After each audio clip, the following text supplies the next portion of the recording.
Pangeran Jayakusuma.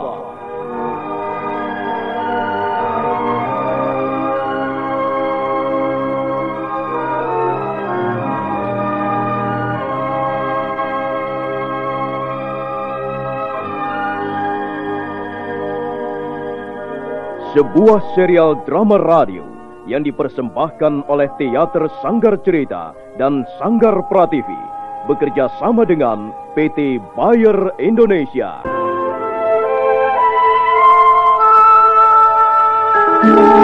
Kisah yang mengungkap sebagian sejarah tanah Jawa ratusan tahun yang silam. Kisah yang ditulis oleh Herman Pratikto kini muncul kembali dalam bentuk drama radio.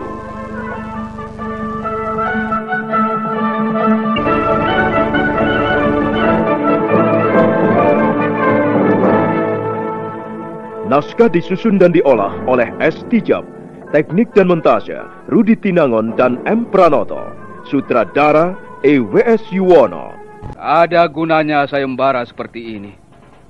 Siapapun pemenangnya tidak akan pantas menduduki jabatan penting sebagai panglima kerajaan.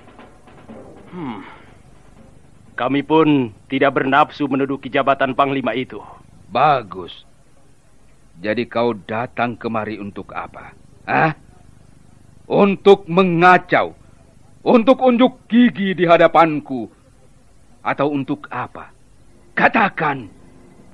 Bagaimanapun juga, aku tidak rela halaman istana kepatihan ini kalian kotori. Selesai berkata, Mapatih Gajah Mada membuat sebuah gerakan aneh. Tiba-tiba saja, Ganggeng Kanyut sudah berada dalam cengkeraman tangannya yang kekar dan perkasa.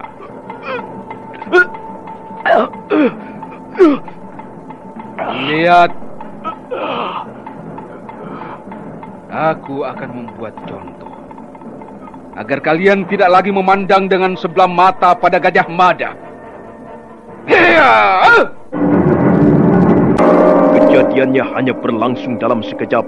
Tiba-tiba saja mereka telah melihat tubuh Ganggeng Kanyut melayang tinggi, kemudian roboh tak berkutik lagi.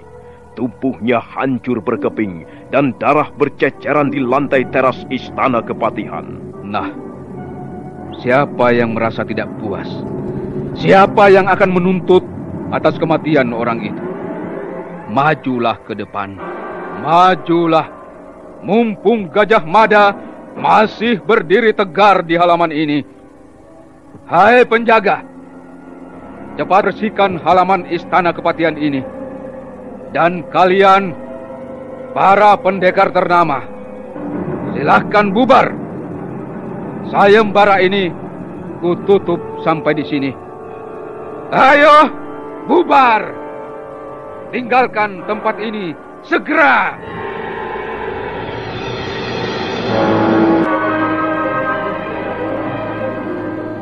Oh, Galupati. Kang Mas mau kemana? Kang Mas kelihatan buru-buru sekali. Shh. Aku mencari seseorang. Wulung Wilis. Apa kau melihat kemana perginya? Tadi kulihat dia masih di sudut halaman ini. Tapi tiba-tiba saja lenyap. Apa perlunya Kang Mas mencari orang itu? Aku ada keperluan penting dengan orang itu. Nah, itu dia. Kang Mas, tunggu. Tunggu Kang Mas.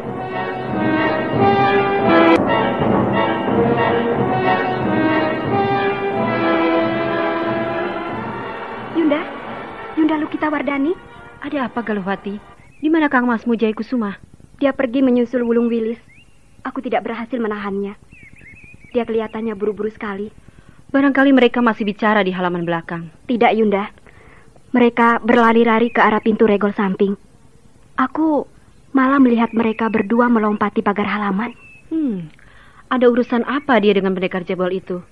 Dan lagi, bukankah kita ditugaskan Eyang Mada agar menahan Kang Masmu di istana kepatihan ini? Nah, aku ingat Yunda.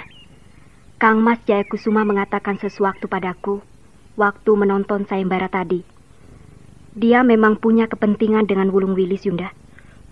Kepentingan apa? Hal ini ada hubungannya dengan Bibi Retno Marlangen.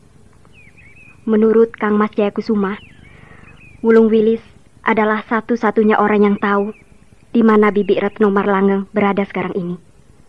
Karena itu, Kang Mas bermaksud memaksanya agar mengatakan di mana tempat tinggal Bibi Retno Marlangen sekarang ini? Ah, ini pekerjaan berbahaya. Kita semua tahu Wulung Wilis adalah seorang pendekar yang tangguh. Kalau begitu, kita harus melaporkan hal ini pada Eyang Mada. Ayo Galuhwati, kita sowan Eyang Mada. Mari Yunda.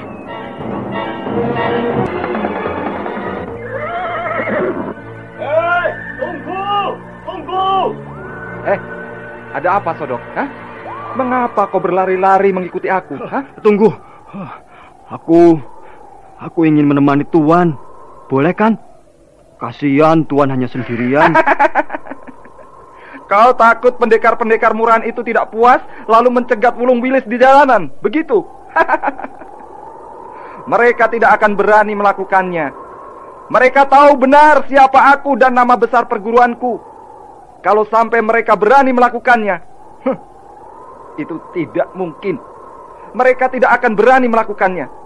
Mana ada sekumpulan tikus berani mencegat kucing Candramawa, ha? Sudah, aku mau pergi. Oh, aku mau ikut Tuan. Masa tidak boleh? Kau ini ada-ada saja, Sodok. Aku bukan sedang bersenang-senang, tahu? Sudah, sana pergi. Tidak, aku mau ikut Tuan. Hiya! Tunggu! Tuan! Tunggu! Aku mau ikut!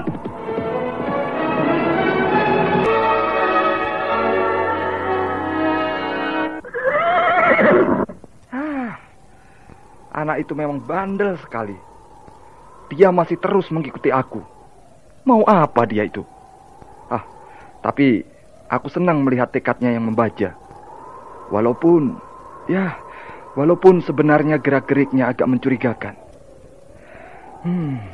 Baiklah, biar ku tunggu dia di sini. Akan ku selidiki apa sebenarnya kemauannya.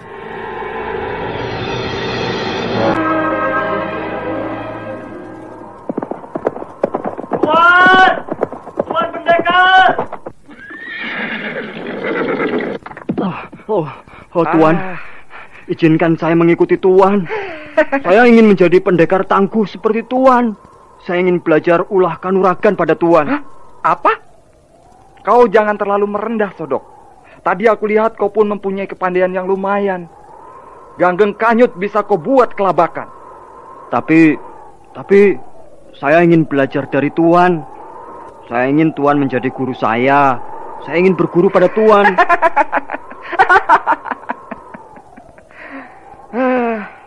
Kalau begitu kemauanmu, ya, baiklah. Ayo, ikut aku. Terima kasih Tuan, terima kasih. Pangeran Jayakusuma merasa lega dan gembira karena Wulung Wilis akhirnya memperbolehkannya ikut serta. Mereka kemudian berkuda meninggalkan kota raja. Sebentar saja kuda yang mereka tunggangi sudah menapak di luar kota. Hari sudah agak sore ketika mereka masuk desa Balawi. Tapi mereka terus memacu kudanya ke arah timur, menyusuri jalanan berbatu.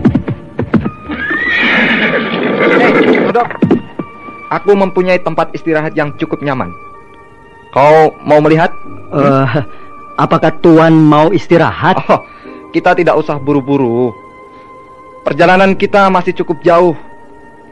Kukira kita perlu istirahat barang sejenak untuk melonggarkan napas, ya?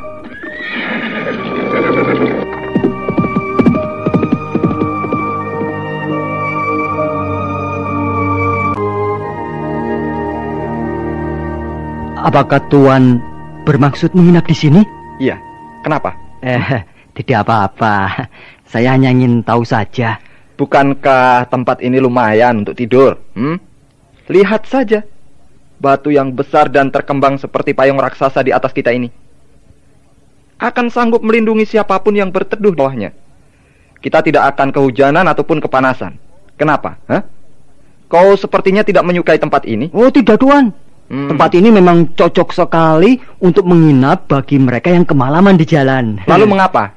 Apa kau takut? Ya, memang sekali waktu di depan kita melintas binatang buas. Entah ular, atau anjing hutan, ataupun harimau. Tapi soal itu kau tidak usah khawatir. Kalau takut, kau boleh tidur di sebelah sana. Biar aku yang di sebelah sini. Tidurlah kau, kalau kau sudah mengantuk. Tidak Tuan, saya belum mengantuk. Tuan, Apa, ha? Ada yang ingin kau tanyakan? Apakah perguruan Naga Pertala masih jauh dari sini? Oh, masih jauh. 2 hari perjalanan lagi dengan kuda. Tentu sakti sekali ya orang yang bernama Empu Naga itu. Oh iya, tentu saja sakti. Dia itu guruku. Kau tahu dan melihat sendiri bagaimana hebatnya Gajah Mada itu, bukan? Nah, hanya dengan sebelah lengannya dia bisa membanting Ganggeng Kanyut sampai kepalanya remuk. Tuh. Tapi Gajah Mada di hadapan guruku belum banyak artinya. Lalu kenapa guru tuan tidak mau ikut sayembara adu kesaktian? Apa? Guruku ikut sayembara adu kesaktian? Iya. Siapa yang akan mampu menandingi kesaktian Empu Naga, ha?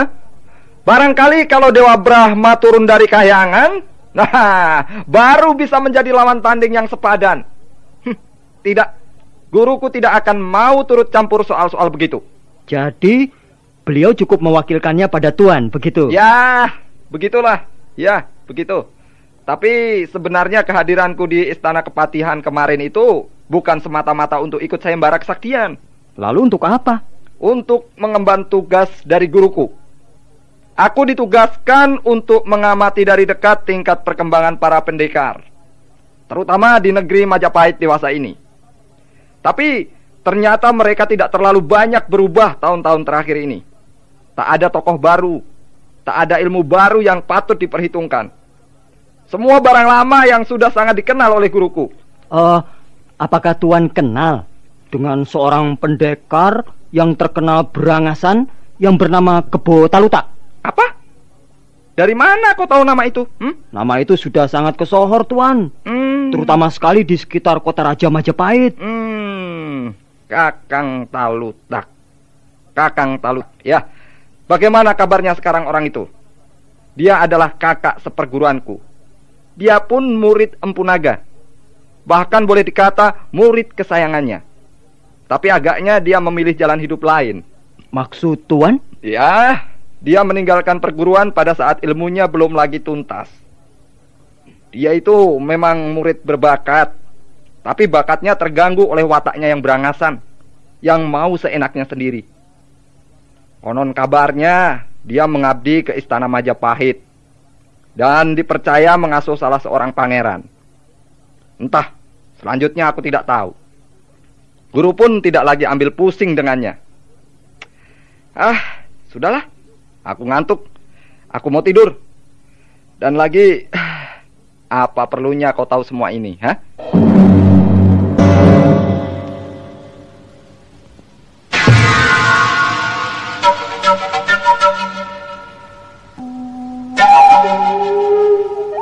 Malam pun mulai larut. Angin gunung bertiup lemah menghantarkan hawa dingin menyusup tulang. Untuk beberapa saat lamanya, Pangeran Jayakusuma masih terjaga. Pikirannya dipenuhi rencana untuk esok paginya. Akhirnya dia pun terlena. Dia terbang ketika sinar matahari sudah mulai menembus celah-celah pepohonan.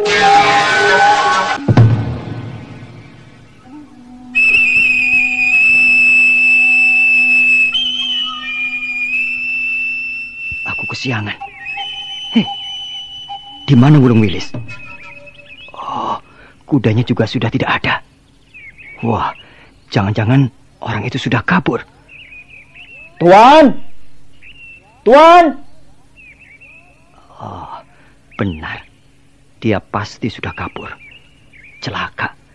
Kalau sampai dia lolos, berarti aku kehilangan jejak dalam usahaku menemukan Bibi. Ini tidak boleh terjadi. Tidak boleh terjadi. Sampai kemanapun Wulung Wilis harus ku kejar. Benar. Diam-diam telah kabur dia. Kurang ajar. Salahku sendiri. Mengapa tidur terlalu pulas? Hiya! Hiya!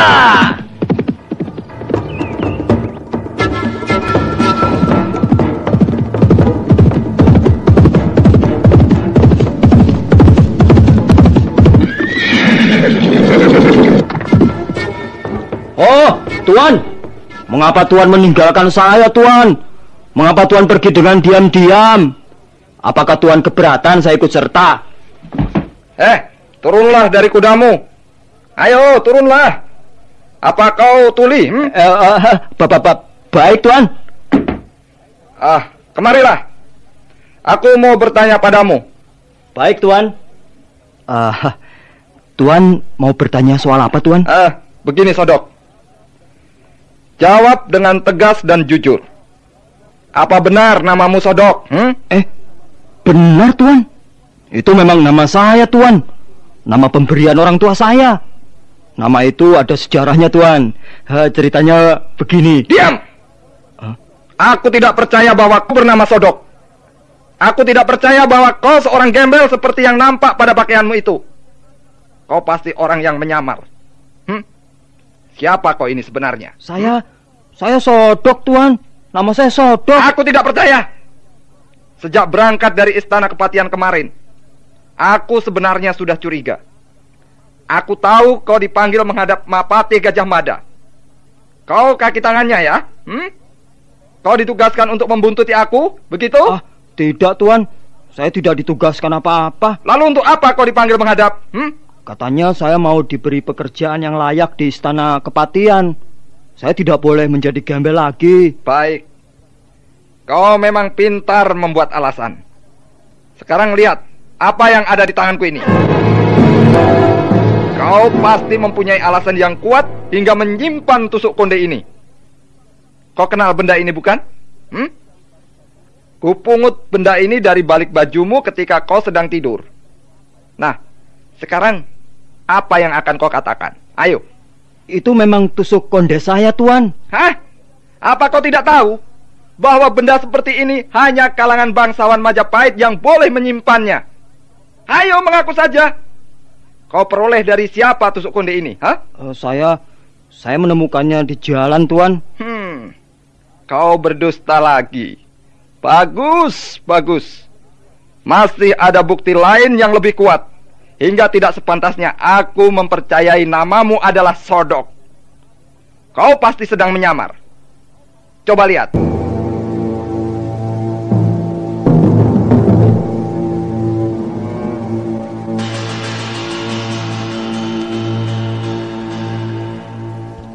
Nah, tiba-tiba wajahmu menjadi pucat. Kau merasa kecolongan, bukan?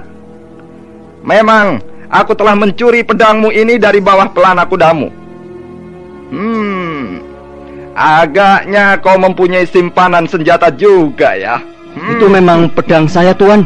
Pedang biasa, hanya sekedar untuk bekal di jalan. Kau tidak bisa mengelabui aku. Sarung pedang ini memang jelek, sama sekali tidak menarik. Tapi logam yang tersimpan di dalamnya bukan logam sembarangan. Pedang ini cukup ampuh, Sodok. Lihat, aku akan membuktikannya.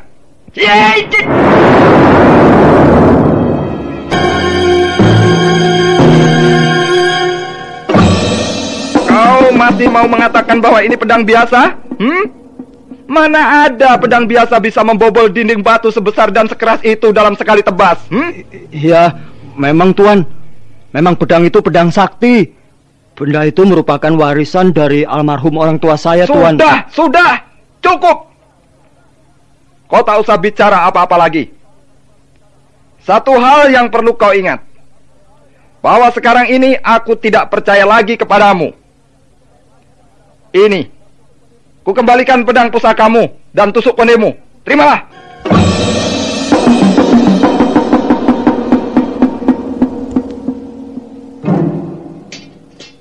Dengar, aku tidak butuh ngakuanmu.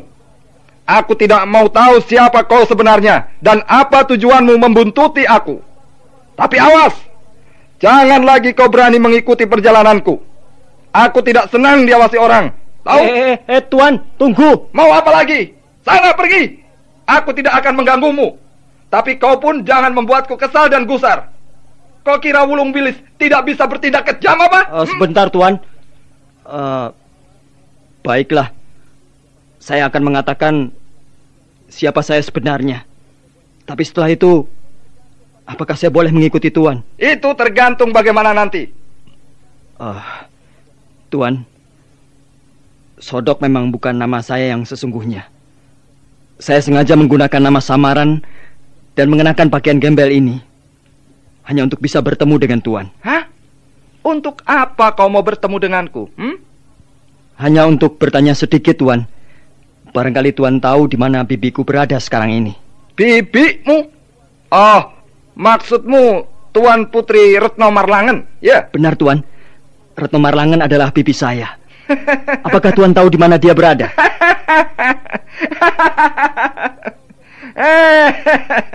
Kalau begitu tentu kaulah yang bernama Jaya Kusuma, ya? Benar, Tuan. Sayalah Jaya Kusuma. Ternyata sekarang aku tengah berhadapan dengan salah seorang pewaris ilmu perguruan Kapakisan. Hei, Jaya Kusuma. Jangan kau mimpi mau bertemu dengan bibimu. Memang akulah yang tahu persis di mana bibimu itu berada sekarang ini. Tapi aku tidak akan mengatakannya padamu atau pada siapapun juga. Jadi Tuan tidak mau menolong saya? Tuan tidak bersedia mengatakan di mana bibi saya berada? Jaya Kusuma, apa itu artinya kau mengancam aku? Tuan, bagi Jaya Kusuma, lebih baik mati daripada harus kehilangan bibi. Karena itu, kalau Tuan tidak bersedia memberitahukan di mana adanya bibi, saya akan memaksa. Hah? Kau berani melakukannya? Ayo, lakukan. Lakukan saja. Kau mau memaksa aku dengan cara bagaimana? Hah?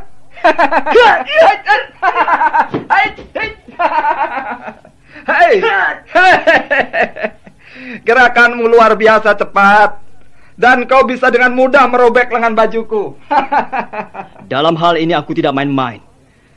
Kalau kau tetap tidak mau mengatakan di mana bibiku berada sekarang ini, aku akan bertempur sampai salah satu di antara kita terbujur menjadi bangkai.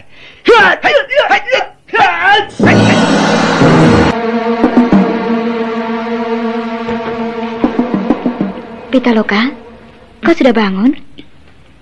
Hei, kau mau kemana, Pitaloka? Aku tidak bisa tinggal diam di rumah kepala desa ini, Yunda. Aku harus berbuat sesuatu untuk hidupku. Kau mau pergi kemana? Katakan dulu yang jelas apa rencanamu.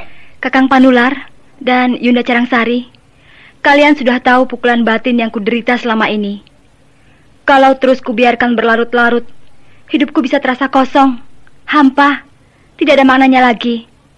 Karena itu, aku harus segera mengambil sikap.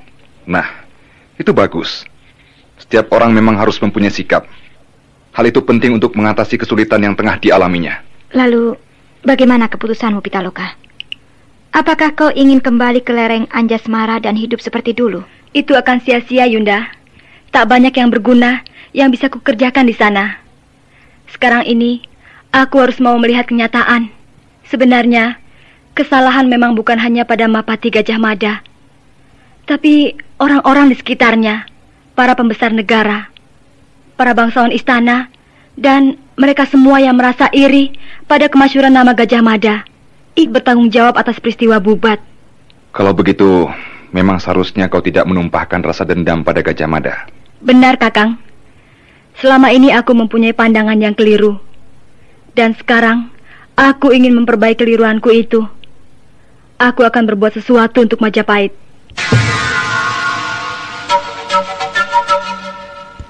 Maksudmu? Justru sekarang aku menaruh iba melihat Mapati Gajah Mada yang sudah mulai lanjut usia. Dia seperti berjuang sendirian di tengah musuh-musuh dalam selimut. Dia seperti bertempur melawan siluman. Siang nampak seperti kawan, tapi malam dia datang mengancam. Di depan dia seperti bawahan setia, tapi ternyata di belakang dia menjegal dengan liciknya. Tapi Mapati Gajah Mada tentu mempunyai orang-orang kepercayaan. Kalau tidak, bagaimana dia bisa bertahan? Iya, memang Kakang. Tapi jumlah mereka tidak banyak. Karena itu, aku ingin menambah jumlah itu. Ya, inilah keputusanku. Sementara itu di tempat lain, dua orang pendekar nampak bertarung dengan sengitnya. Mereka tidak lain adalah Wulung Wilis dan Pangeran Jaya Kusuma. Pendekar cebol, murid perguruan naga Pertala itu heran bukan kepalang melihat bentuk-bentuk serangan lawannya. Di samping cepat, serangan-serangan itu terasa aneh, tapi mengandung ancaman bahaya maut yang semakin dahsyat. Hai, hai, hai, hai.